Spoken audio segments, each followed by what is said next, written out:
Hi எல்லோரும் நல்லா இருக்கீங்களா?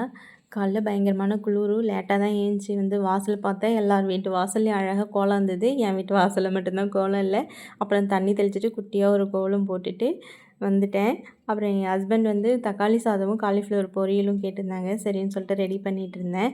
நம்ம வாழ்க்கையில் வந்து நம்ம போய் தேடி தேடி யாருக்காவது உதவி பண்ணாலும் நமக்குன்னு செய்யறதுக்கு யாரும் ஒருத்தரும் வரமாட்டாங்க. இது உண்மையா இல்லையான்னு நீங்கள் சொல்லுங்கள்.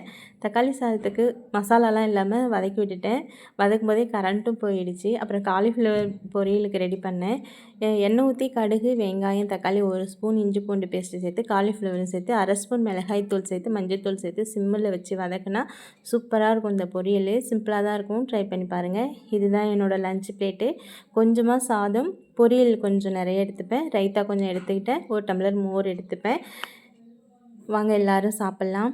இந்த வாழைத்தார் வந்து எங்கள் வீட்டுக்கு 10 நாளுக்கு மேலே ஆகுது. ஒரு பழம் கூட பழுக்க மாட்டேன்னு சொல்லுது. அவங்க வைக்க சுற்றியே தான் கொடுத்துருந்தாங்க. ஒரு வேளை இந்த கிளைமேட்டுக்கு பழுக்கலையா என்னன்னு தெரியல. என்ன பண்ணுறதுன்னு எனக்கு தெரியல. தெரிஞ்சால் சொல்லுங்கள்.